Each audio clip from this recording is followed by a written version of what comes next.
Welcome to the Where Do Gays Retire podcast, where we help you in the LGBTQ plus community find a safe and affordable retirement place. Join Mark Goldstein as he interviews others who live in gay-friendly places around the globe. Learn about the climate, cost of living, healthcare, crime and safety, and more. Now, here's your host, Mark Goldstein. Today, we're going to point the dart at Mexico City, Mexico. We have our guests, Zac Campbell and John Rogers. Tell you a little bit about each. Zac is a chef, a wedding and event planner, former interior designer, and a lover of living life out loud. He's produced upward of 350 weddings and events worldwide. He's had the privilege to cook for rock stars, royals, and regular Joes and Janes. He lived in 7 countries, including Texas. Texas is definitely a country. He's 53 years old and has moved 30 to 34 different addresses. That's pretty impressive. All right, Zac, and we'll tell you a little bit about John. So John was born in Bogota, Colombia. After 1 year, his family and he moved to Denver. He went to University of Colorado at Boulder and was a finance major. He then moved to Dallas, where he was a bank examiner for 2 years. He went to law school at the University of Texas in Austin. He was a Federal Reserve Bank examiner and assistant city attorney in Dallas, doing zoning and urban planning. He retired in 2014.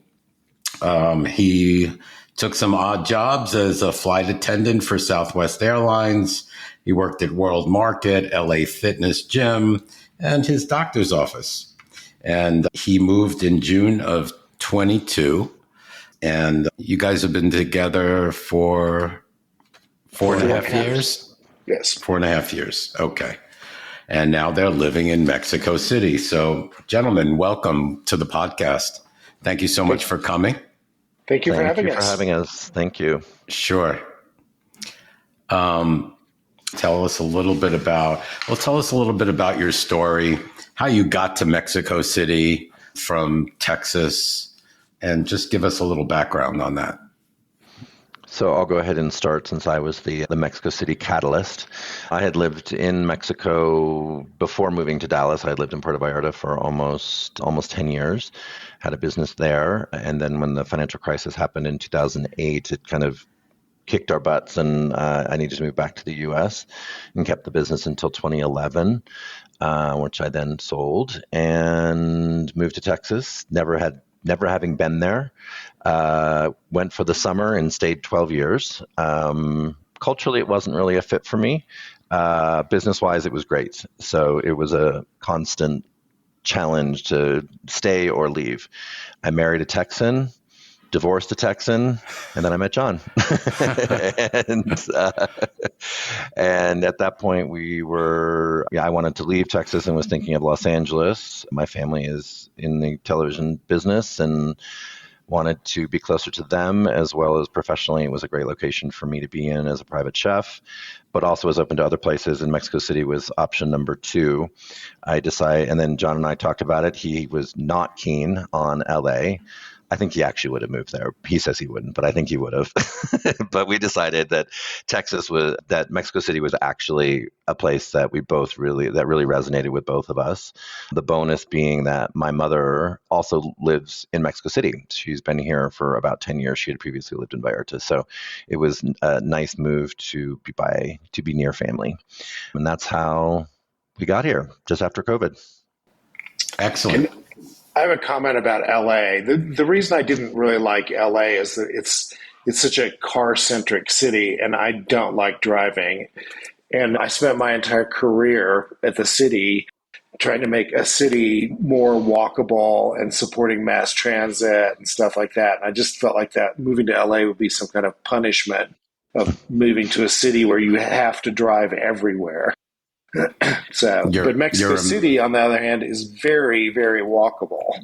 And I don't have a car here, and I don't drive here, which is perfectly fine with me. You're a man of my own heart. I Yes. hate driving. I was born and raised in New York City. Therefore, I took the subways, buses, mass transportation everywhere. And then all of a sudden, well, from New York City area, I moved to Florida. And then that was a shock because then it's like, oh, now I got to drive. I have no choice. So I had to drive there. And now I live in Phoenix. You still need a car to get around. But again, I do not like driving. My husband does most of the driving. So, except for right now. Zach does all the driving. Zach. And I learned how to drive in Tokyo and Hong Kong. So for me, Mexico City is a perfectly sane place, and it all makes kind of sense. It is, I have to say, it is not for the faint of heart. That is for sure. And we don't own a car here. Whenever we need one, we just rent one for weekend trips, or we fly everywhere we go. So you don't really need one. I love driving and I miss it, but I don't miss having to drive. Right. I miss the actual joy of driving, but not the requirement of a California or a Phoenix or Texas for that matter. Really, you need a car to get anywhere and do anything. So yeah, I never had that joy. That joy just didn't work with me. I'm probably the same with you, John. Yes. Yeah. All right. So tell us a little bit about the climate of Mexico City and the geography. Where is Mexico City located within Mexico? John, you're the geographical guy. You talk about that. It's further south, and it's in the center of the country. I can't really describe where it is in relation to other stuff exactly, but so how far is it from the South beach? Central. So it's kind of evenly spaced, 3 hours to the Gulf and 3 hours to the Pacific. So it's nicely located for that. You can get to and there's also great beaches like south of Oaxaca too, which is also the Pacific. So there's like 3 different sets of beaches you can get to pretty quickly from here. So the climate in Mexico City is absolutely perfect. Year round, it fluctuates between about 60 degrees and 80 degrees. And 80 degrees is a super hot day here. People will start losing their minds when it gets that hot. It's usually, like today, it's going to be about 72 degrees in the middle of summer. In contrast, like Dallas today is probably going to be about 105 degrees. So it's really, really nice. There's a season with the current season now running from about June until September or October is the rainy season. And it does rain every single afternoon for about an hour. It kind of reminds me of Hawaii in that sense. But the rain cleans the air and cools things down and keeps it really pleasant here. And the very lush plants here, like anything in the world will grow here. So we've got the whole gamut from like cactus to agaves to palm trees to oak trees. It's everything. It's just beautiful and lush. So it's not humid like Florida humid? No, not at all. Probably less How about humid mosquitoes? than Do you get Dallas. mosquitoes? No, not really. Not really. I mean, you do get some. It really depends on where you live. If you're near like a park, you're probably going to get a little bit more. We're on the 24th floor, and we occasionally will get mosquitoes, but not very often. And that's only usually during rainy season, but it's not a problem like in other parts. You're not dealing with tropical issues here. Most people assume Mexico City is tropical because it's Mexico, and it's not. We're at 7,200 feet. The weather is very temperate. That's pretty nice. Yeah, we're very high. The only thing that I would say is a slight concern for some people is if you have upper respiratory issues, which I do, they can be triggered. The pollution here, especially in the dry season, can be pretty intense. This past year especially, I knew a lot of people from my group chats and things that were complaining about getting upper respiratory infections and things. But you clean the air in your house and otherwise it's good. And then the minute the summer season starts, after the first rain, like the city's cleaned. You can literally cleaned out. just see it. You can see the dust and stuff that is just removed from tops of buildings and things. It's lovely. I love rainy season here. It's beautiful. It's really, really pretty. The other factor with Mexico City is that the elevation is very high, 7,500 feet. So in contrast, like Denver, Colorado is 5,000 feet, plus or minus a little. So people who, if you're sensitive to high altitude, Mexico City might be a little bit of a problem for you. And when people move here, it takes you like the first 3 months to get used to the altitude so that you're not like winded every time you walk up a flight of stairs and stuff. But you do get used to it eventually. It sounds like Santa Fe. I was going to say similar. It's just like Santa Fe in that respect. It's just like Santa Fe, and like Santa Fe, there are oxygen bars. So if you need to go to an oxygen bar, which when we first moved here, I would do every few weeks. You just go in for a 30-minute hit, and you come out, and you're good as rain. So good to go. So yeah. Who knew? Cool. All right. So how about, is Mexico City, is it very LGBTQ friendly? Is living... Oh my gosh. Yeah. Completely. So here's a great story. So we moved here June 7 of 2022, which was June 7 is my birthday. And 3 weeks later, on June 24th, they had the Gay Pride Parade, which was huge, like literally millions of people came to that parade. And so we went to the parade with some friends of ours, and we, through their connections, they are friends with a woman, a transgender activist woman who owns a bar here. And she had the lead float in the parade, and we were invited to get up on the float. So we had only been here for 3 weeks, and we ended up on the lead float of the Gay Pride Parade in Mexico City with millions of people. And you're like... I couldn't believe it. Yeah. That's so funny. That's it was great. But what was really cool, just to add to what John was saying, what's really cool about that experience was, unlike pride parades in the U.S. that are very performance oriented, this is much more politically oriented. And that specific year, it was the first year, I think there was 1.25 million is the number that I recall reading. Wow. But the crowd is totally different. It was young, it was families with their kids and grandmas and like everybody. And it was really, really cool because as we were on this, it was actually a double-decker bus and with an open top. And there was some pop star who I didn't even know who they were. And I was like getting in their way. And so people couldn't figure out who we were and why we were on this float. Like, who are these guys? Like, what? And we don't know. We're just like waving to the crowd. It was fun. But what I was really left with was the welcome, like just how welcoming and accepting it is here. And I really paid attention. I'll frequently work outside at a cafe or whatever, and I'll see a gay couple walking down the street, and I would look at other folks and see if there's any reactions. None. Zero reaction.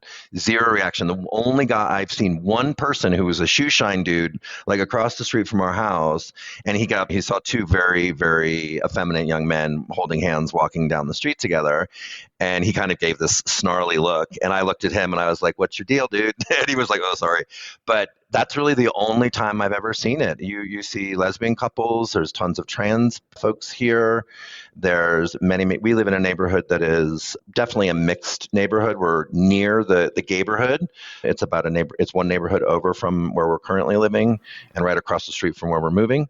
It's like not a thing. Like John and I will kiss each other walking down the street, and you just don't feel that angst. You don't feel that the eyeballs on you. Like I would feel that in Seattle, or I would definitely feel it in Dallas, and even sometimes in New York. Yeah. And unlike the U.S., the gay and trans is not a political issue down here, and that you don't have politicians running around demonizing gay people in order to get votes. It just doesn't happen. Like if they say anything about gay people, they say a statement in support of the gay community and gay rights, and it's just like not an issue at all anywhere. You know what I love also?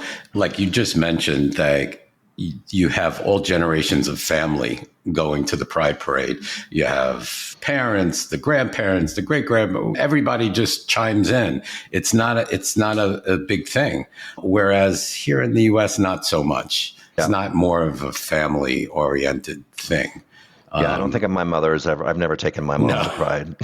No, mine either. I'd have to explain. I'd have to explain way too much. Like, no, I don't do that, Mom. That I do, not that. But also, here's a cultural note: is that Mexicans have a lot of festivals, events, parades. It's pretty, especially in Mexico City. It's pretty constant, nonstop, or whatever. And people love a parade, and they'll go to the parade just because it's a parade. They don't care that it's gay. Next week, there'll be a parade for the military, and they go to that, or a parade for Christmas, and they go to that. So they love events. That's why I love the song "Don't Rain on My Parade." Yeah. And even here, when it rains, 2 days ago, it was pouring, and the military guard that had been practicing their band every morning across on the other side of our building, dressed in their whites, getting soaked, but enjoying every moment of it. There you go. It's a fun thing to watch. So you mentioned you live near a gayborhood. So is there a specific gayborhood in Mexico City?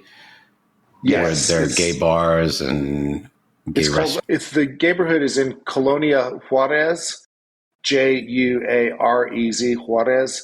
And it's centered mostly on two streets, Burgo and Londres, Hamburg and London Street in Juarez neighborhood. And there's a ton of gay bars. In the U.S., it's like in Dallas, a lot of the gay bars are closing and disappearing. That doesn't seem to be the case here. There's as many gay bars here as there was, back in the 80s, I think. And people go to them and use them. And then there's a lot of restaurants and shops and stuff like that. And the gayborhood is very identifiable because they paint all the crosswalks with rainbow stripes, and they've got umbrellas, rainbow colored umbrellas suspended over the street, or colored streamers. And you're pretty aware that you're in the neighborhood is called Zona Rosa, the pink zone. So, John, which was actually Zona Rosa was named before it became the gayborhood, because the color of the bricks that they used to pave the sidewalks were pink. And it just happened to become Zona Rosa. So it actually became, coincidentally, the pink zone, which was also the gayborhood. So it's also mixed. I would like to add something that's slightly contrary to what we're talking about. A lot of Mexican guys that we have met here, friends of ours, and women as well, depending on it seems to be more of a class distinction. And if they are from an upper class family, they're open and there's no issues. If they are from lower class families, typically there's a lot more people are semi-closeted, like their family might know they have a partner. They may have never met the partner. They may have been together for 10 years and not met. We have one couple friend that they've been together for 10 years and they have never met the other's family members. They both know about them, but they just don't talk about it. So it really depends on the family. So there is that side as well, but it's definitely changing.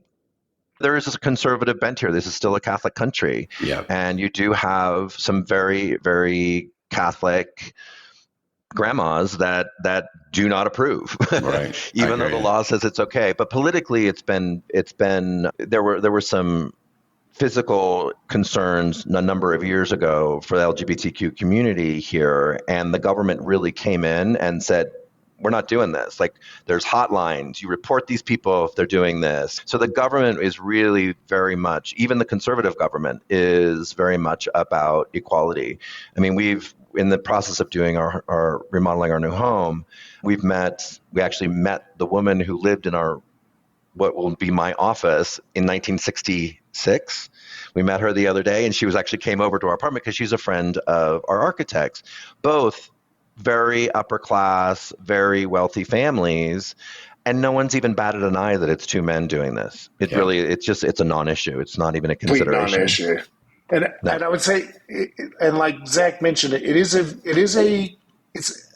a Catholic country for sure, historically and culturally. But the Catholic Church doesn't run the country like it used to. They really have separated the church from the state, and I have not seen or heard anything of the Catholic Church. They've kind of dropped the homophobia in Mexico. You don't hear statements from them condemning gay people or anything like that. They've dropped that because I think they know that just doesn't fly with ordinary Mexicans. So yeah, we should take lessons from them.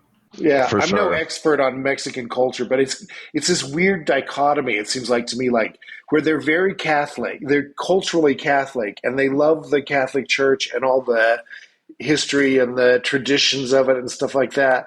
But in their day-to-day life, they aren't staunchly Catholic theologians or anything. It's more cultural than religious, if that makes sense. Gotcha.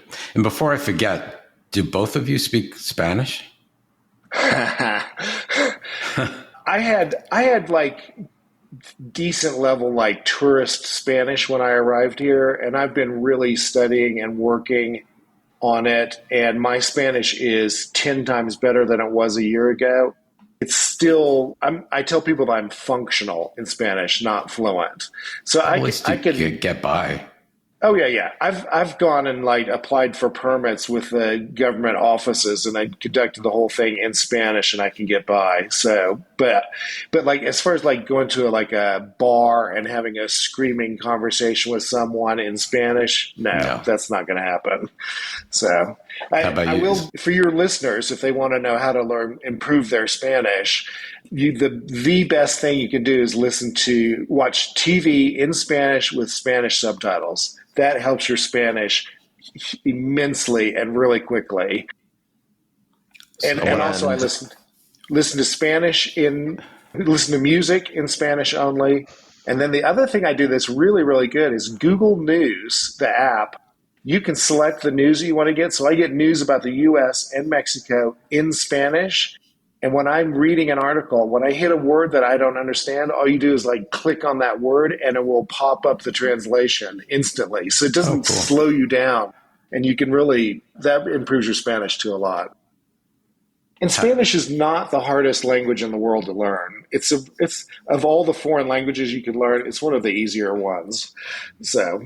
Yeah, we were trying to learn Spanish for Spain when we were going on our trip, but that's been put back now for a while. But Zach, how about you? Do you speak? My Spanish is, I completely can get around. I used to have a policy that I would refuse to do business in Spanish because my Spanish is definitely not formal in any way, shape, or form. The last company I was working for when we first moved here, part of the reason we moved down at the time was an American-owned company, but 95% of the staff was Mexican, bilingual, but Mexican.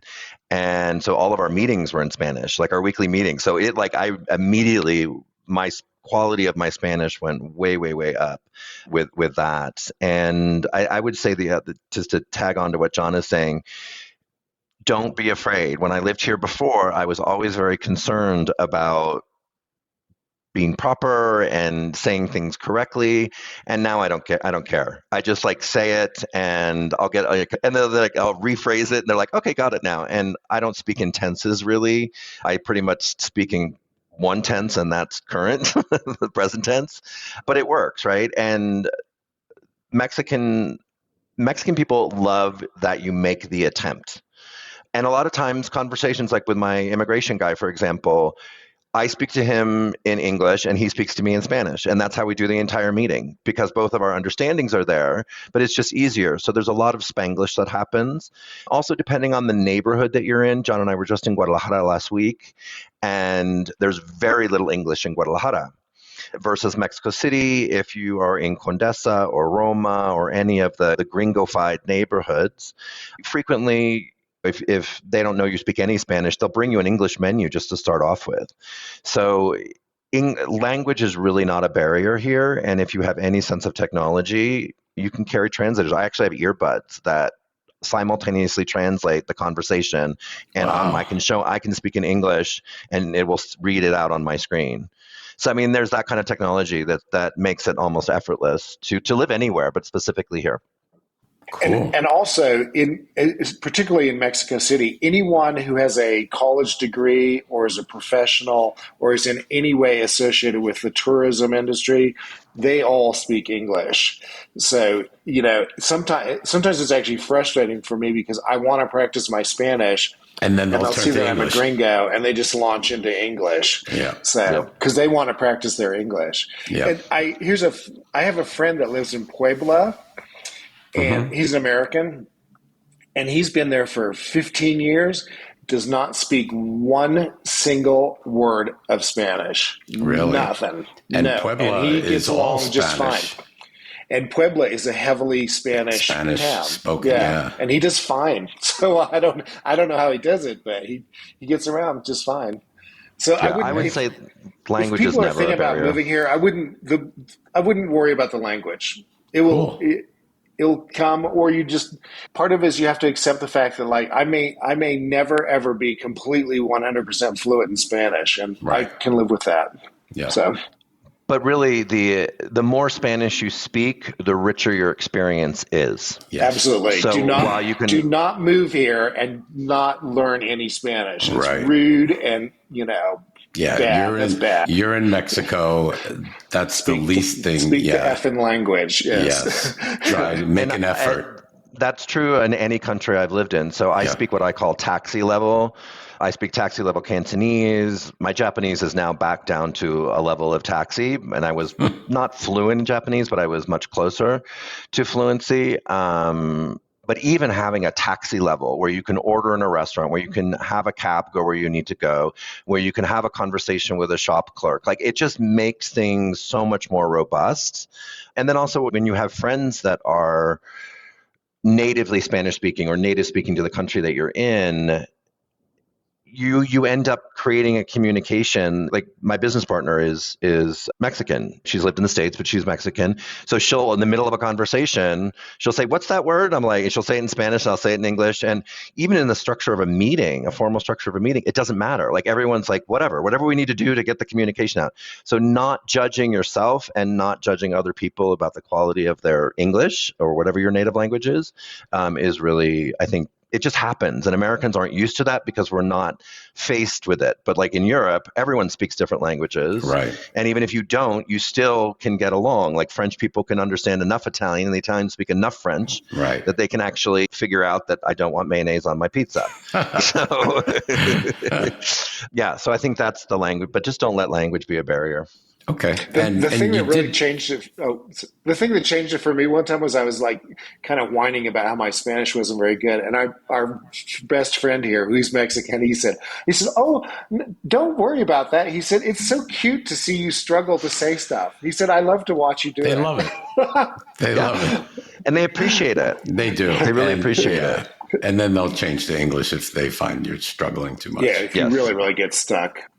So that brings us, you did mention also you have some Spanish friends. How easy would you say is it to meet locals? Is it difficult to meet locals? Mexican friends, first of all, not Spanish, Mexican. Oh, I'm sorry. Did I say Spanish? Oops. You said. Oops. We actually have Spanish friends too, but we have Spanish friends as well. But I would say it's interesting. Our Mexican friends, most of them are bicultural. My closest friends of like 20 plus years, they're 100% Mexican, but they spent a lot of time in Europe. They were educated in wherever out of the country. There's a lot of that. So I think when you're dealing with those people that kind of have more of a similar background, it's no issue at all. When you have people that have different backgrounds, it is a very classist society here, and that needs to be respected and honored because we're not going to change that. And there's subtleties that you have to be aware of that you learn when you're living in a foreign country, but especially in Mexico, that there's people that kind of are the same class as you might be. And also, when Americans come here, frequently their class goes up. because their money goes further here, but not even money. It's more their education, their experiences, how they're living, the quality of their life is higher here than it would be in Manhattan, for example. So you're accessing a different echelon of people that you wouldn't necessarily have access to in your hometown. And that's true. I've felt that to be true everywhere I've lived in the world. I've met people that there was no way in hell I would have met them if we were living in New Jersey. Right. It just never would have happened. Most of the friends that we've made here are people who are professionals or educated or professionals that have lived in the US at some point or have been there frequently or something. And so when we socialize with them, the conversation kind of flips back and forth between Spanish and English. We don't have any friends and probably never will have friends who are like 100% Mexican, have never been outside of Mexico and only speak Spanish. Right. That's probably just not going to happen for us, Gotcha. which is sad, but this is the way it is. The way it is. So, Yep. and you were asking about how to meeting people. There's an app called Scruff, and the great thing about that when you live here is that I can talk to people on Scruff in Spanish because I'm typing a text message and I can take the time to make sure that what I'm saying is correct.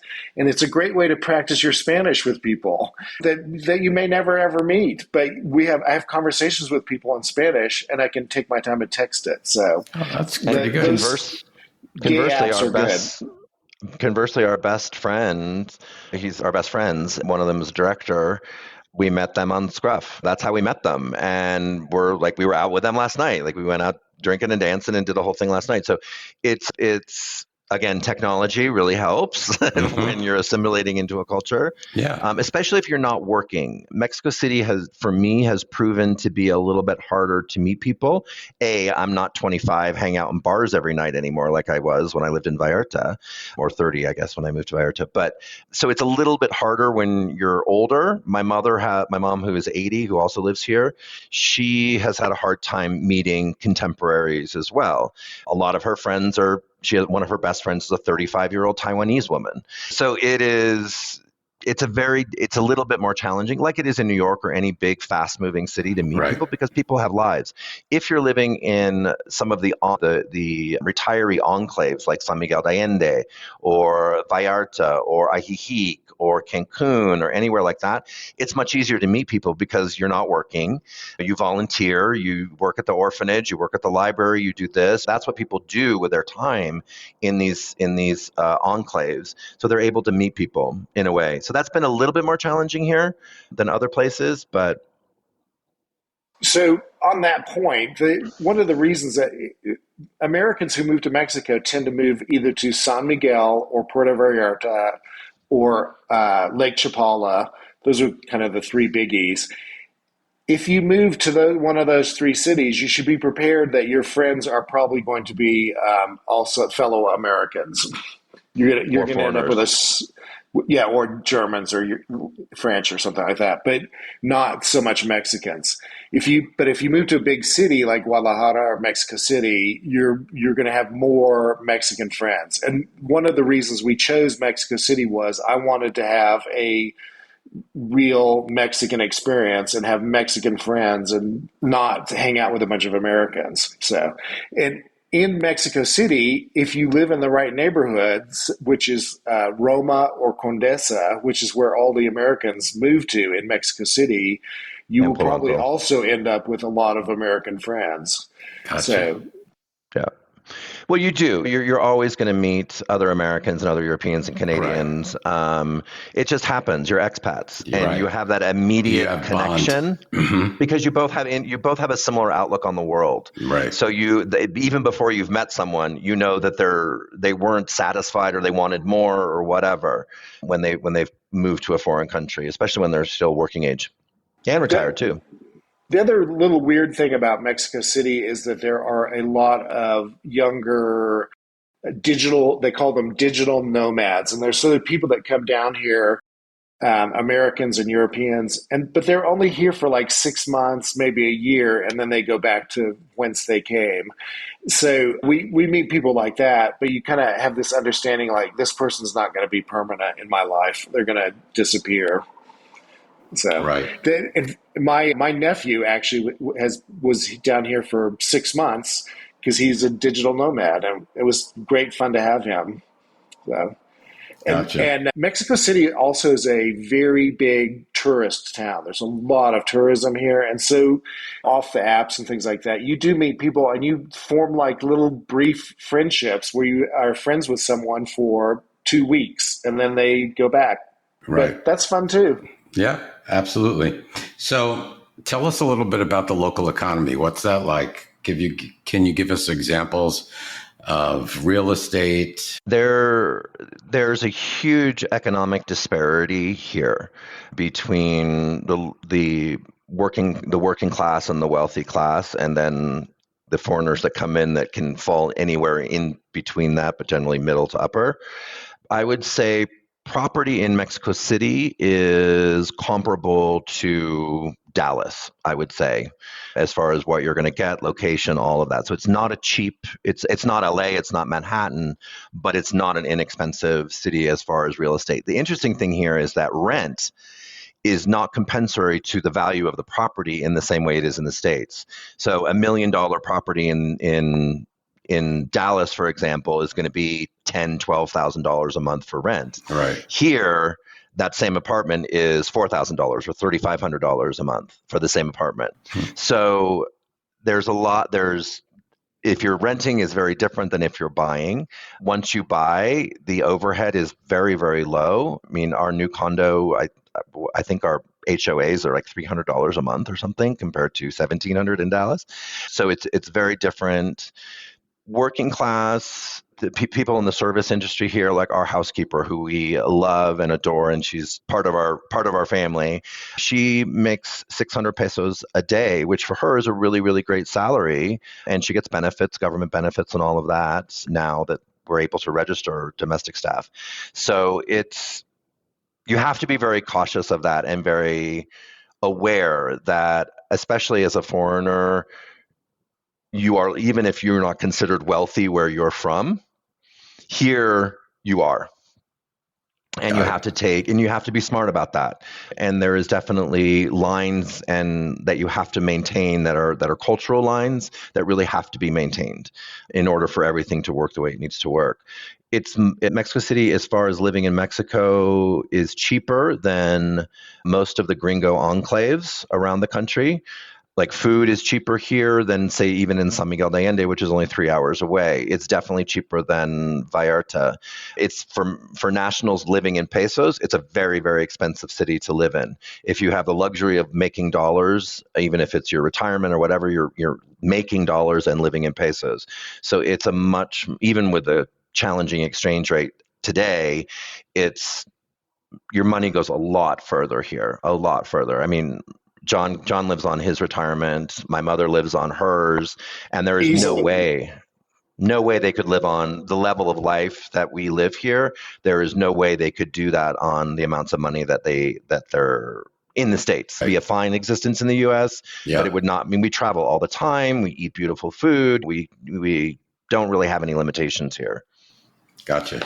I would add to that. Your question was about like real estate and things like that. But it is possible to live in Mexico City very, very inexpensively. So I have a friend who's originally from Dallas who lives here, and his rent is $800 a month.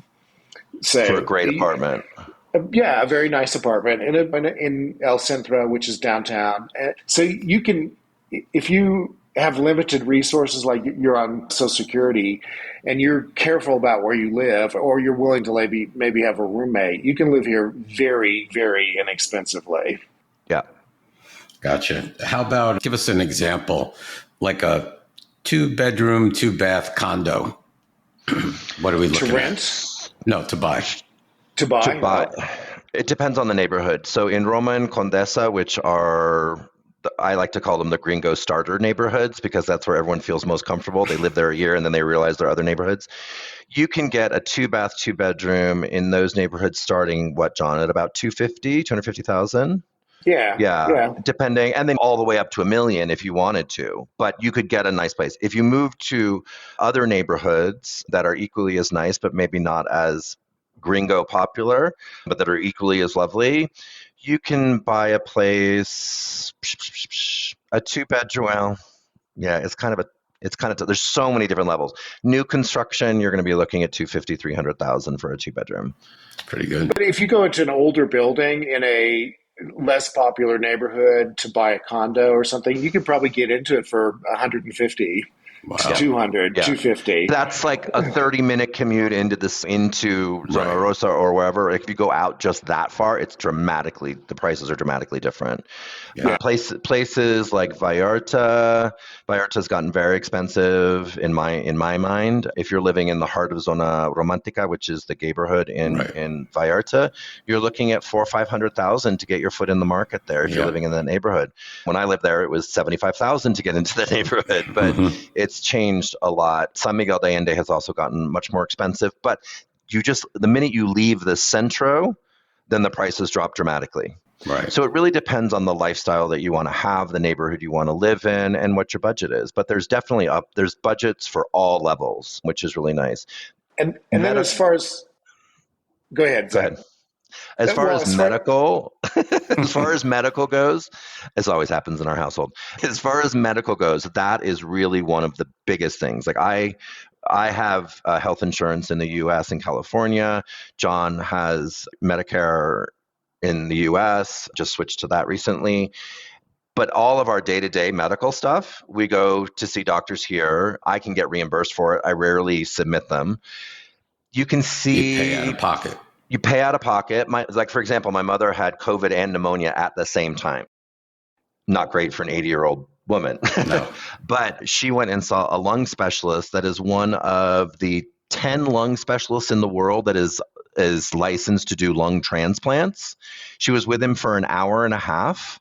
He did all these tests, all of her background, determined that she had some stuff that she didn't know about, and the entire bill was $65. Wow. It's incredible. Yeah. So it's the quality of the care here is spectacular, and we have all of our dental work has been done here for years because it's much better work, and it's a third to a half of the price for the most expensive dentist in the city. Yeah, so when we first arrived, I had a lot of delayed dental work because of the COVID. My dentist disappeared in Dallas, so I went to a dentist here, and I had a lot of work done that in the U.S. would have been somewhere from $15,000 to $20,000, and here the total bill was $3,000. So, and here's another example. Zac got sick with flu or something like that, and we actually had a for real doctor come to the house, visit with him, and write prescriptions. And the cost for that was how much was it, Zac? It's 1,200 pesos, so it's about $60, $65 for a house call. Yeah, a house call. You can't get that in the U.S. No matter. Yeah, I remember in the 60s. In the US can't get a house call. In the 60s, we had house calls, and then they stopped. You'd never get a house call now because what happens when people come to people's doors that they don't know? Unfortunately, that's the world and that also, we're living. medications here are a lot more available than they are in the U.S. So in U.S., things that you have to have a prescription for, here you can just go into the pharmacy and ask for it, and they just give you the pills. Or if you need a prescription, there's a medical office right next door that's not connected to the pharmacy, air quotes, and they're like, oh, you obviously, and you know what you have. I've had an upper respiratory, I know what to do. I don't need and for literally, didn't you go to a Doc in the Box recently, John? It was 60 pesos or something. Oh yeah. The $3 consultation with the doctor at the pharmacy is it's $5 or something. Yeah, it's crazy. I love that Doc in a Box. Doc in a Box. So the other thing that on real estate here is for people who purchase, the thing that they may not be aware of is that the property taxes here are astoundingly low. if you have an apartment here, your property taxes might be $500 a year. Crazy. Whereas in Dallas, my apartment in Dallas, I was paying $7,000 a year in Yeah, I property believe taxes. it. Yeah. So that's a huge difference here. However, Sure there is when you're purchasing, you do pay a sales tax when you buy the apartment. So that's part of your initial budget has to include that, which is pretty substantial. It's about, total tax and closing costs here is about 10%. But of the purchase price. But after you're in, you don't pay anything. It's so little. It's so little. My office building in Vallarta, I paid $125 a year in property tax for the whole building. It's crazy. Yeah. It was crazy. And utility bills also are very, That's very low. So our electric bill is like maybe $50 a month. Internet service is again like $50 a month, $75 a month. It's like that's our whole phone and internet is $75 a month. All of our utilities, phones, and internet added up together per month is about somewhere between $200 and $300. That's great. And that's living in Mexico City. If you live in one of the beach cities, your electric is going to be a lot higher because of air conditioning. It was about, I think before when I lived in Vallarta in the summer months, my electric bill, which was 98% air conditioning, was typically about 1,500 pesos to 2,000 pesos a month. So $75 to $100 a month. And see, electricity is not inexpensive here. Neither is gas, but it all kind of comes out in the wash, and it ends up being less in the state. The other thing you have to factor in here too is that the climate in Mexico City, the climate is so mild that our apartment does not have air conditioning and does not have heating. Oh, you don't? So, wow. No, and you don't need it? We have heat. We do have heat, John. We have radiant heat. Broken. We've never actually, it was broken. We tried to get it fixed and it didn't fix it. But literally we only needed it for like 2 weeks, which meant for 2 weeks you had to put a sweater on and wear socks. That's like, poor us, right? It's really not bad. With global warming, it has changed. Most new construction now does have central AC and central heat for two reasons. A, they know who their buyers are, and their buyers want perfect ambient temperatures all the time. But secondly, it is getting warmer here than it was before. So, and for some reason, 80 degrees here seems warmer than 80 degrees in Texas, partially because nothing's air conditioned. So you feel the 80 degrees no matter where you are. So even if you go in stores, they're not air conditioned? Most are not. Like department stores are, movie theaters are, big spaces like that are, but a typical restaurant, no. Everything's open. You can actually, in Mexico City, you can dine outside. Outdoors. You can, what's the fancy French word for it? Al fresco, dining al fresco, Italian, not French, but you can dine al fresco pretty much 10 and a half months a year here. You might have a heat lamp. Awesome. You might have cover, but it's a lot of restaurants, 90% of their seating is exposed. So it's very much indoor-outdoor living here. Oh, that's cool. It's better than here in Phoenix. No. The other aspect of living here, the cost of living here is food. So restaurant prices are cheaper than the U.S., but not dramatically cheaper. I'd say they're like maybe 75% of the cost that they would be in the U.S. But if you buy groceries here, and they have all these like outdoor farmer market kind of things that you can go buy groceries there, and then even at the grocery stores, the food is less expensive. So if you're really on a budget and you buy your food at the farmers markets, you can eat really, really inexpensively here. And they have street stands that sell tacos and great food, like really good food. And lunch at any of those is $2, $3 if you're splurging. Wow. So that's the great thing here. You can go, like specifically in Mexico City. And Mexico City has some of the top restaurants in the world, literally, Pujol being one of them. And like a tasting menu at Pujol is 175 US. That same tasting menu in New York is going to be 375. Right. In LA, 375. So even at the fancier, higher culinary experience level, it's still far more approachable and accessible than it would be in the US. And we also hear now there's all different levels of grocery stores. So you can go to the really, really high-end grocery stores that have a lot of imported products, and you can go to the local places to get your vegetables. And then on the weekends, like a 10-minute walk from our house, on Saturdays, there's this open market and they sell clothes. On Sunday, everything switches around and it's all food. And they have cheeses and artisanal breads. And unlike the US, where farmers markets are usually more expensive because it's with smaller farmers, not mass-produced stuff, here it's actually less expensive than going to the grocery store. So you have your cart and your basket, and you go and you do your shopping, and you come home. And beautiful, beautiful produce. Like, I'm sure. Spectacular good. Yep. I'm sure. So there's a lot, again, in this city, you can live at so many different levels, and live at each of those different levels. You can have a lovely existence. Got it. So tell us a little bit about the arts and culture scene. What's that like? Oh, man. I'll talk about the food scene. Food, Mexico City specifically, but all of Mexico is all about food. Mexicans are about food. I don't care if it's a taco stand or top 5 restaurants in the world. It's all about food here. I'm a trained chef, and I'm not currently working as a chef, but I obviously love food.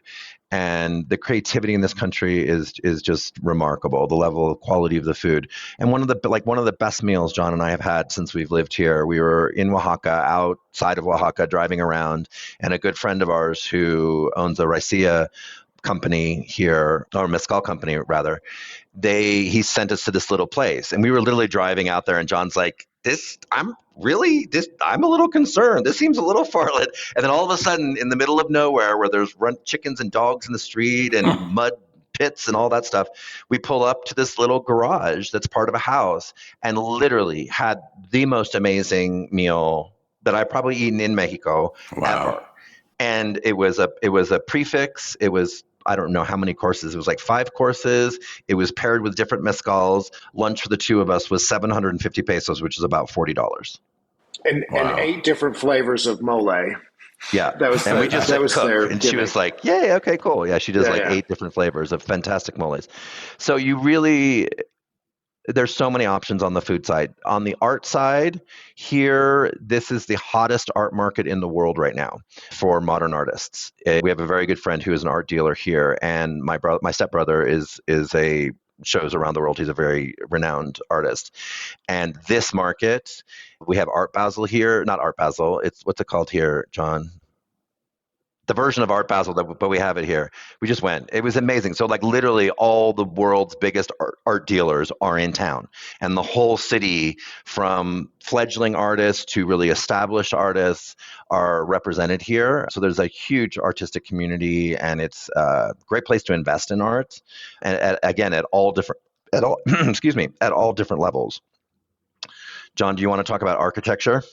Yeah. So, but first I would say that Mexico City has 150 different museums here, and almost all of those museums are free.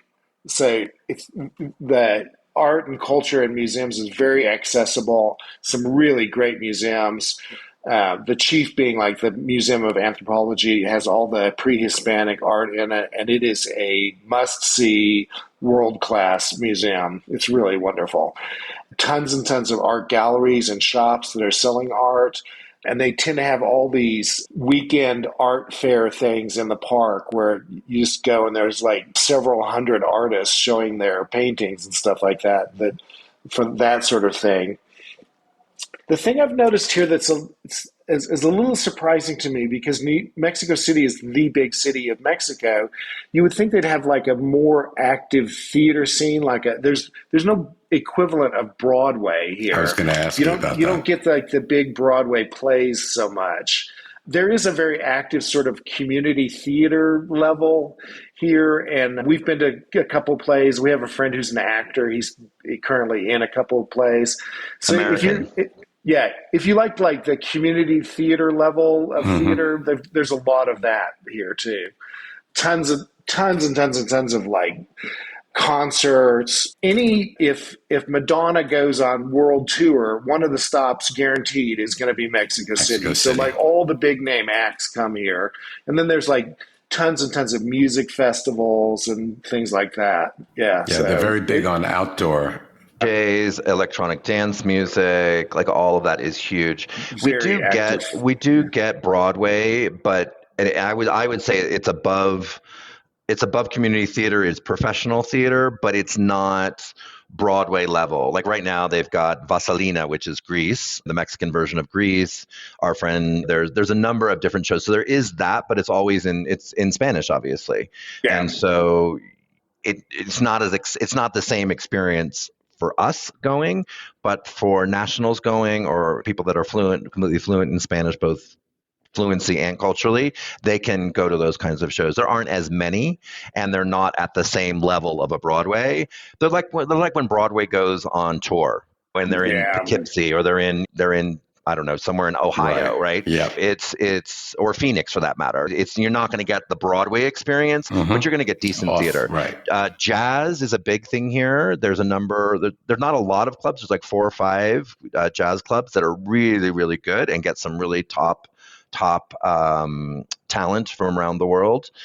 You do get small concerts, but I would say it's mostly music and DJs, and that's kind of the focus here. And then live performance. As far as like architecture goes, the Mexico City is, if you dig architecture, this is the place to be, because man, they have everything going back to the 1600s, Spanish colonial, all the way up to like super, super contemporary architecture. And I just love walking around, just looking at buildings. It's wonderful, wonderful.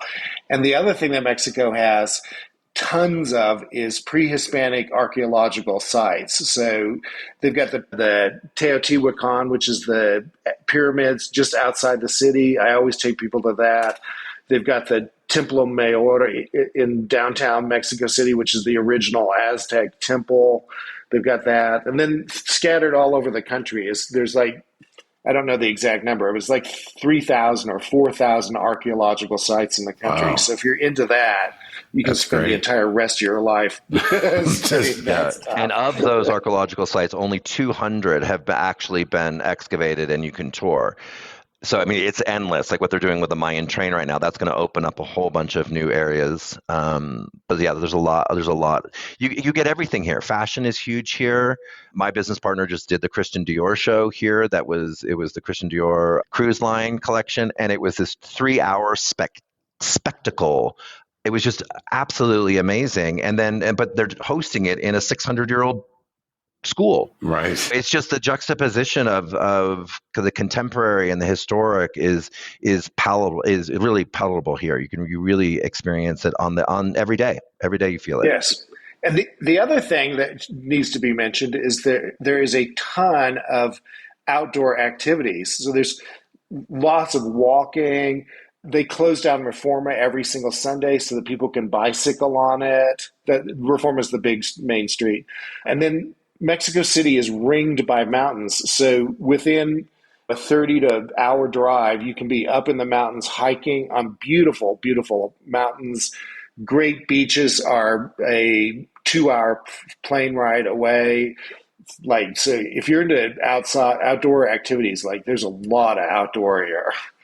Yeah. Great. Which is surprising. I didn't realize there was hiking in this city till we moved here. And like, oh, it's a hiking group. And I'm like, wow, okay, cool. I haven't done it yet, but it's everything. There. It makes me want to visit. Come down. Please do. Yeah, come stay with us. So thank you.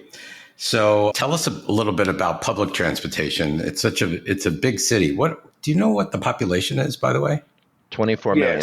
24 million people. Okay, so with a city of 24 million, I suppose they do have some sort of transportation system.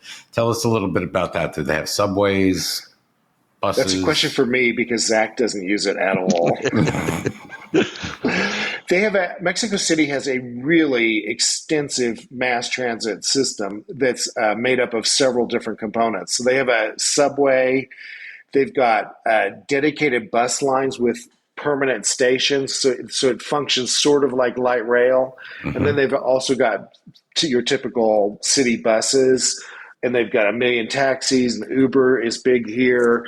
An interesting thing they have is they have cable cars that take you from the east side of town all the way over to the west side on a gondola. It's super fun to see. Wow. A good way to see the city, and there's no traffic stops there or anything like that.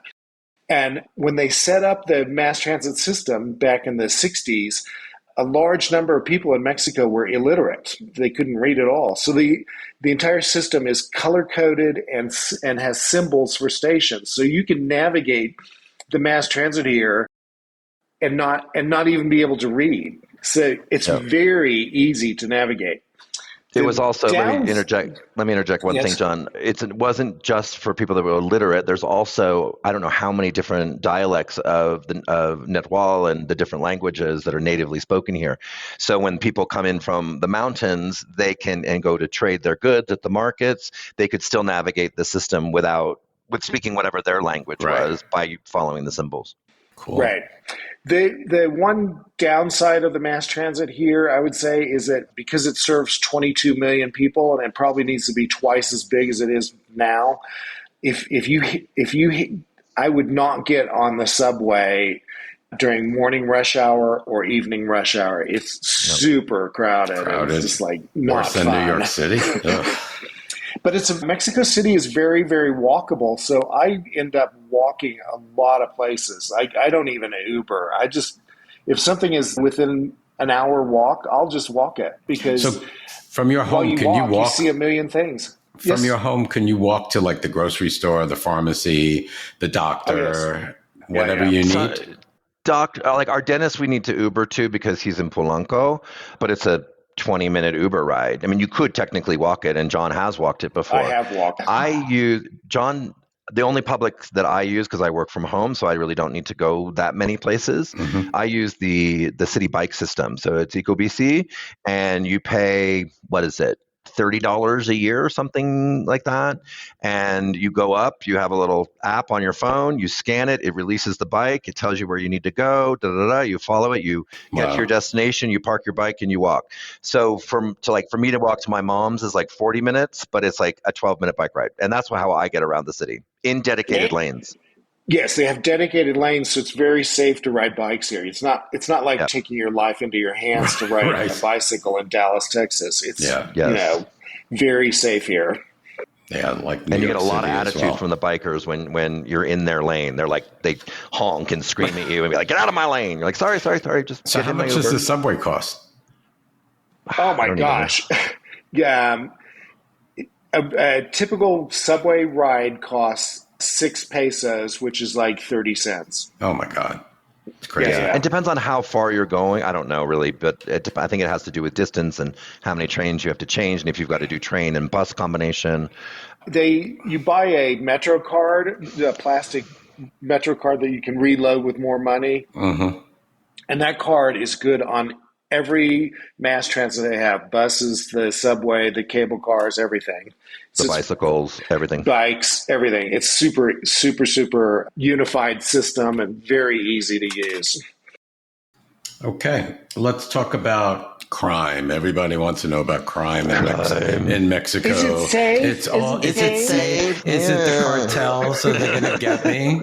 So tell us a little bit about here's what Mexico I have City. said. This is what I always say to clients, to friends, to anyone coming down that has that concern. First, I say, my 80-year-old mother lives alone in Roma Norte, and she's fine.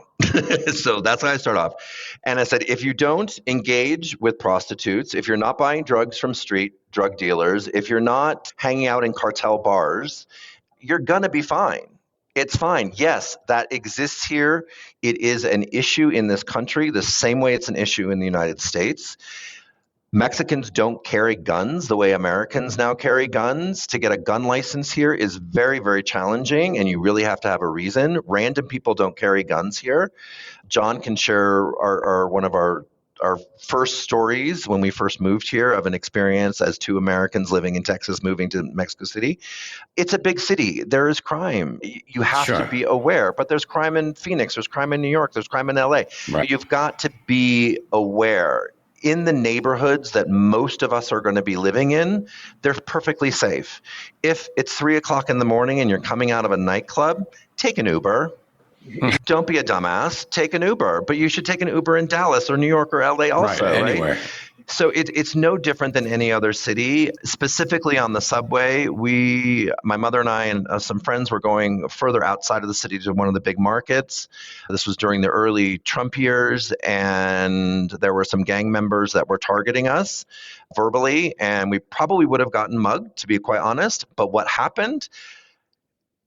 Out of nowhere, we were surrounded by 8 transit police that stayed with us. They got us on the subway. They got us on the correct subway. They let the nasty guys go, and they took us. They were with us until we got to an area that they got off the subway and they felt we were going to be safe. So I don't go there anymore. I definitely don't let my mother go there anymore. She's been banned from taking the subway. But it's never an issue. I've lived in this country for now a total of 11 years. And I have had more problems in the States. I mean, I got mugged in Boston. I got mugged in New York. I've never been mugged here. I've never even been threatened here. Yeah. So it's the big difference is no guns too. No guns. No guns is a big difference. It is and a you difference. might have some drunk guy giving you crap at 3:00 in the morning on a drunk. But that's going to happen But anyway. if you go to the supermarket, like we go to the supermarket, do you feel like, where's the exits? Where am I going to escape to? What happens if somebody comes in and Nope. like shoots up the place? You're not thinking not that concerned. in Mexico. Cue John on the escalator story, John. Tell that one. Oh, yeah. So we moved here, and we'd only been here for like a week, and we went to the shopping mall, and we suddenly heard this shattering glass and people screaming. And I turned to him and I said, "Oh, shit, it's a mass shooter. Like we got to get out. We got to get out. Oh, my God. Active shooter. Active shooter. No, it was the glass panel on the escalator shattered. Somebody kicked it or something happened to it. It shattered and people like got Scattered. glass rained on them. Yeah. But no, Shrapnel. it's completely – I hate when Americans ask me, is it safe here? Usually what I tell them, I say, no, you know where it's not safe is in the U.S. where you can get shot and killed at any time, anywhere because everyone has a gun. Right. That is not the case here. So the only crime that people will experience in Mexico, for the most part, is like crimes of opportunity. So Petty can't, theft. You can't like set your purse next to a sidewalk cafe. You have to be smart. Somebody's going to just stroll by and pick it up, or you don't Keep leave it in your your cell back phone pocket sitting on and- top of the table. You don't put your wallet in your back pocket. Right. Things like that. But Common sense. But we've been here for a year and 14 months, and the only crime that we've experienced since we've been here is, and it was my fault, really. I went to a big festival thing down on the Zocalo, which is the big main plaza, with thousands and thousands and thousands of people, and someone reached into my pocket and took my cell phone. It was a pickpocket. That's the only crime you're going to experience is like that kind of like sticky fingers kind of problems. But if you pay attention to where you are and where your purse is and your phone and your wallet, you're not going to have any problems. The same way you have to do in Paris, the same way you have to do in Rome or Barcelona. New York. Like it's the same. I got pickpocketed in Barcelona. I caught her. She had her hand. I caught her. But it happens everywhere. Yeah. But not physically. There's very little. I hear very little about anyone ever having any physical or like home invasions or those kinds of things are very, very rare here. And they do happen, and you have to be smart about it, but it happens happens anywhere in the world. Yeah. Sure. So it's really the US media has really painted a inaccurate picture of what it's like. I mean, if you're in the northern states of Mexico with the border states, that are super dangerous, they are dangerous. There is no question about that. You just don't go there. It's fine. Right. But if you're in Mexico City, I feel totally safe. Guadalajara, we feel safe. Vallarta, I mean, things happen occasionally, but I mean, it's just like it's no different than any other city. And the cartel is not going to come after you unless you're selling drugs. And if you're selling drugs, guess what? That's your fault. Yeah. So stay away. But yes. Since we're on that point, I'm a giant pothead. I smoke pot every single day. Love it. I have no shame about admitting that I'm a pothead. Pot is easily accessible down here. It's very high quality. It's great. Ganja. And people smoke pot on the streets. You can pass a park and somebody will be sitting on a park bench smoking a joint and nobody cares. So Is it legal? It's been legalized at the Supreme Court level. It has not, and the Supreme Court has been forcing local governments to come up with policy, and people have been pushing back. So it's kind of in this stalemate right now. But the reality is, with marijuana specifically, it's a non-issue. I mean, I think I know more people that smoke marijuana than drink here. I mean, it's when we first arrived here, it was funny actually. Like every single person we met said, "Oh, do you have a pot dealer yet? Because I'll give you the name of my guy. He's fabulous. You'll love him. Love him." Oh my and we God, literally got our first delivery of weed the second day we were here. Delivered to the door in 45 minutes. To the door. Yes. Unbelievable. So, and tell us about what it was like obtaining a visa. Like, how do you obtain a visa coming from the U.S.? What type of visa? Retirement visa, working visa, digital nomad? That kind of stuff. John, do you want to start and go with the retirement route first? There's two different. So I'm retired, and so I have a permanent resident card here, and you have to start the process for that in the United States, and you apply for it. To qualify for it, you have to have a certain level of income, or you are starting a business here, or you're employing someone, or you're bringing a huge amount of cash, like $500,000 or something. I qualify because my pension is high enough per month. I think the minimum requirement is $4,000 a month. For permanent, I think. For permanent, I think it is. For temporary, it's less. It's like $2,500. So anyway, you start the process in the U.S., you go to the Mexican consulate there. They give you a stamp. They tape in a piece of paper in your passport. Then when you arrive here, within 60 days after you arrive, you have to go to the Mexican consulate here and trade that temporary pass in for your permanent resident card. I would strongly recommend people to hire an advisor, facilitator to get you through the process, because there are some pitfalls that will slow down or mess up the process. Right. But it actually turned out to be a relatively easy process to do. Once you're finished, you think, oh, well, that wasn't that hard, really. So the most difficult part about it was that when I arrived here, I had to go to the Mexican consulate, and I showed up there at 4 a.m., stood in line for 2 or 3 hours, and then got an appointment for that day. I had to go disappear for 3 or 4 hours, then come back for my appointment, sit in lines for hours and hours until you finally get up to the clerk. Ugh. And once you get to the clerk, the switching it over and getting your permanent card is relatively simple and quick. But so there was one day that ran from 4 a.m. until about 4 or 5 o'clock in the evening. And part of that's not typical. There was a giant computer crash and all this stuff, but that kind of stuff you've got to be prepared for. It could be much easier than John's experience, but it's not going to be much harder. That pretty much covers the permanent. Temporary residency, there's two kinds, retired and then working. When I came down, I was working with a Mexican-based company, so they sponsored me initially, and now I sponsor myself with my own business. So that's something you can also do. It's more complicated to start that process in the US than to switch it once you're here.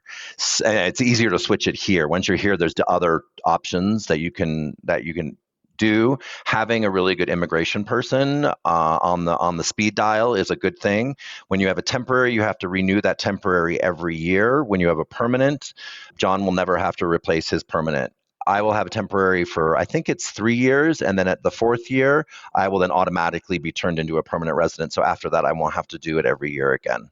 Do they make you buy healthcare, like private insurance for the first year at all? No, they don't. No? Not like Spain. Yeah, I know. That's you're referencing Spain. Yeah. Spain, it's different. Here, no. There, you can choose to pay for Seguro Social, which is the national medical program.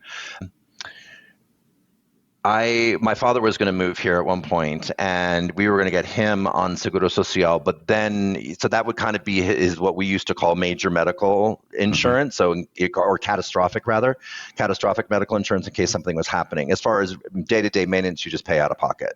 Okay. It depends really on what your budget allows, but the government does not require it, to answer your question. How about taxes? There is a kind of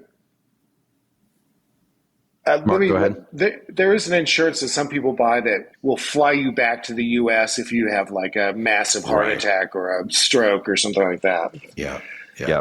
How about taxes how do you pay taxes? Because you have to pay U.S. taxes because you'll always pay U.S. taxes. My income comes from the U.S. and so I pay U.S. taxes, and I do not pay Mexican taxes at all. I don't even file a tax return or anything. Wow.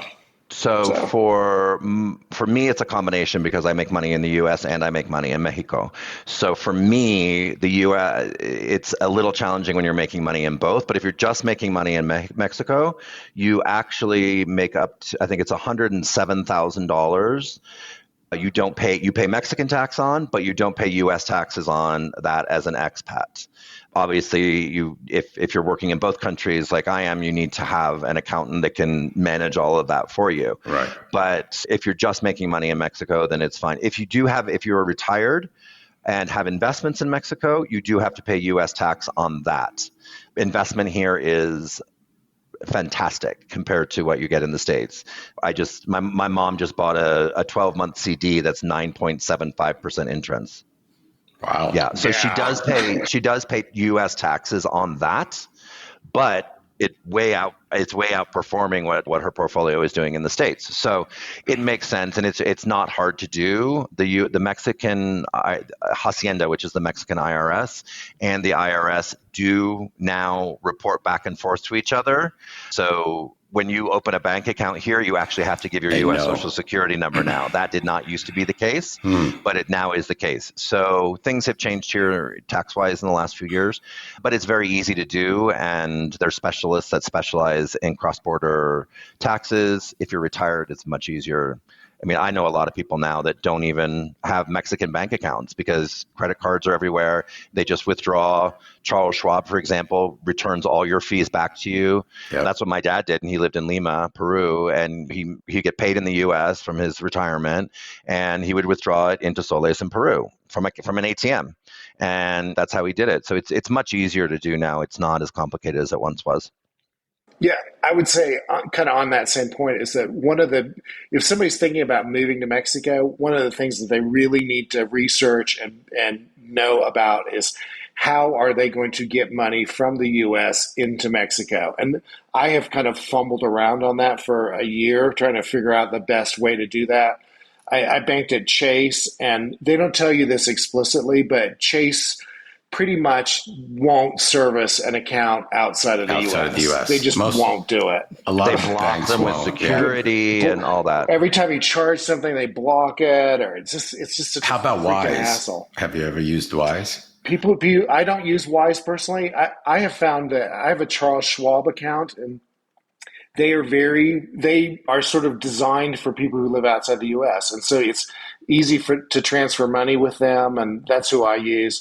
And you got to get set up with a Mexican bank, and I bank with one called Intercam, which is specifically set up. Their tagline is the bank for foreigners living in Mexico. So they are specifically designed to make it easy for you to get set up here. Some of the Mexican banks have like really wackadoodle processes and procedures, and it's just like Oh my God. Like, just want to open up an account and deposit money. Yeah. Withdraw money. The insane thing about the one thing that just drives me bananas here in Mexico is like any process, whether it's government or a private corporation, a bank, if you have to go through some process, it's going to take 4 times longer and require 4 times more documentation to get the fucking thing done. It's just, I don't know why it is that way. Yep. It's a huge hassle. It's the same thing in Europe too. Yeah, the bureaucracy is crazy. As Americans, we are very, very spoiled when it comes to the ease of opening up a bank account, starting a corporation. We want shit to happen like this. Now, and we do. And in other countries, it's like mañana. Exactly. You come back and you fill out this form. Oh, no, you need this signature. Yeah. Oh, no, come back tomorrow. And then there's somebody else there and they want something different. Right. But on the flip side of that, if you ever need to get things done here and you know the right people, it gets done. Things get done. Oh, we'll just do this little shirk here and a wooga here, and suddenly you have your title to your home that you wouldn't have gotten for 2 years. It's who you know. Yeah. And the saving grace here is that any Mexican that you have to deal with at the bank or at the government or anywhere they are super, super nice and super, super helpful. I have never, how like in the US you can get like a nasty clerk at any time. I've never experienced that here. They're always super friendly, super polite, and love to help. So even when they don't have the answer, they'll give you one. Right. They'll give you an answer even if they don't have one. Mexicans hate to tell you they can't do something. So they will tell you, oh, no problem. We'll make that happen. Happen. And then it doesn't happen. They can't really do that. That's actually against the law. Besides the bureaucracy, is there any other cons that you can think of off the top of your head? Of living here? Yeah. Oh, not really. I mean, the language it's not a negative, but it's something to think about. The more Spanish you speak, the more fun you're going to have here. Right. The bureaucracy is a nightmare. Traffic in Mexico City is just ungodly. It's unbelievable bad. But I don't drive, so it's not that big a problem. So you're fine. Yeah. But life here is the thing about Mexico that it continues to amaze me every single day is how nice Mexicans are. They are so, so nice. Like any interaction you have with any person in any situation, they're going to be super polite, super helpful, super nice. I just can't emphasize that enough. In America, Americans, they want everything instantly. They're kind of demanding. There's a lot of anxiety that goes along with everything. Now. Yep. Mexicans are very chilled out, and they're like, we'll get it done, and when it gets done, it will be done. Like, chill out and don't worry about it. Yeah. So, and it differs. It also differs because I lived in other parts of the country, so it does differ where you are. I would compare Mexico City to be more like living in New York, right? In the sense that it is very fast paced. It is cosmopolitan. Things do get done here. Despite John's frustrations, things do get done here much faster than they do when I lived in Puerto Vallarta 25 years ago. San Miguel. Right? Exactly. So there's regional differences, but I would tend to agree with John. I've never where you're going to get more of a New Yorker vibe, like especially our Mexico City friends. They're much more direct, and they're much more like they're much more like that, right? They have expectations that are different than someone that lives in Oaxaca or someone that lives in Merida, right? There's a different speed and pace to life and different priorities. Sure. I would just add to what John was saying that for me, the thing that I love about living here, I'm 53. I've lived out of the U.S. for, I think, 27 years in total, last time I counted, which who knows when that was.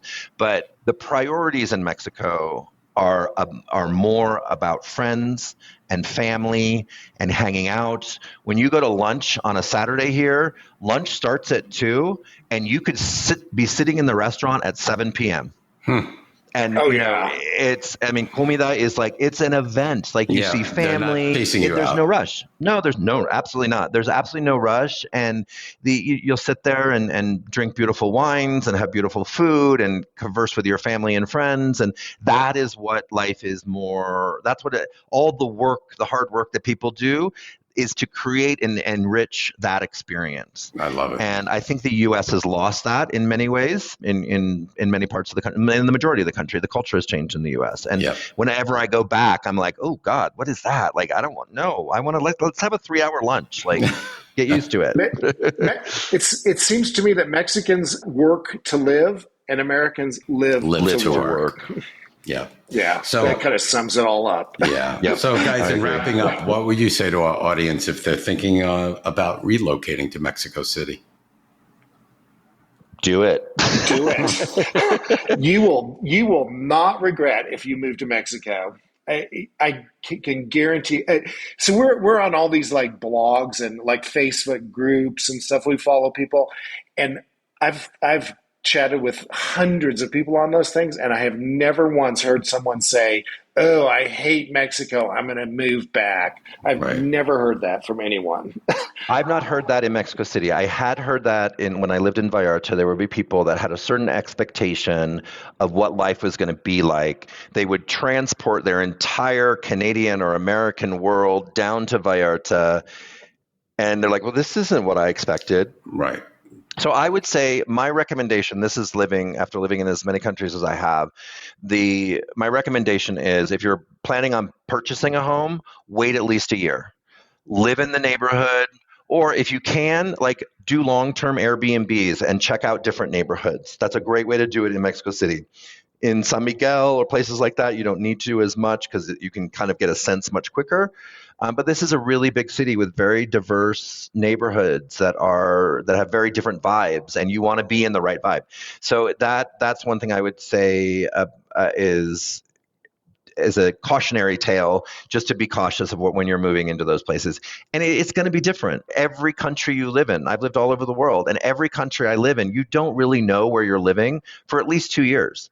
The first year, you're just getting you're a toddler, right? The second year, you're kind of a teenager and you're figuring stuff out. And then on your third year, that's when you're really ingrained into the society and you have good friends and like all of that. So I would say anyone that's considering moving anywhere, commit to 2 years. Yep. If after 2 years you don't like it, then go home. If you do like it, you're going to know probably about a year anyway. Right. But really, after 2 years, you're going to really get a sense of the city. The other thing I would add is that if somebody's thinking about moving down here, what they should really do is rent an Airbnb for 1 month or 2 months, and come down here and like pretend and you really live here. See if you really like it. Yep. And the other thing I would tell Americans is your understanding of what Mexico is like that you've gotten from news media is completely wrong. It's 100% wrong. Don't trust that. You've got to come here and experience it and see what it's like, because it's paradise. Great. Well, thank you guys. Is there anywhere that we could find you on social media at all? You can find me. My Instagram is at ZachLiving360. That's the best place to follow me. And John, do you even know yours?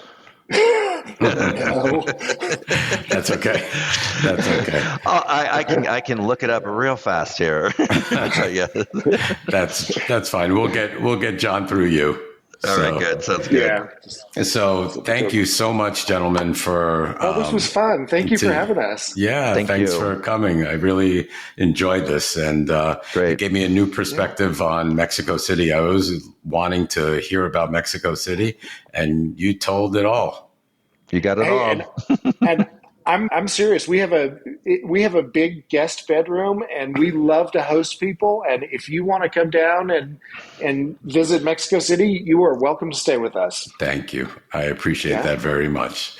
Well, Good. Thanks, guys. And thank you. And we won't hang up. And, I hope your husband is better soon. Okay. Thank you so much. I do appreciate that. And we'll talk soon, guys. Thanks. Okay. Bye-bye. Bye. Bye-bye. Thank you for listening to the Where Do Gays Retire podcast. If you enjoyed today's episode, please subscribe to our podcast and consider making a donation by clicking the coffee cup on any page at www.wheredogaysretire.com. Each cup of coffee that you buy costs $5 and goes towards helping us continue the podcast. Thank you for your continued support.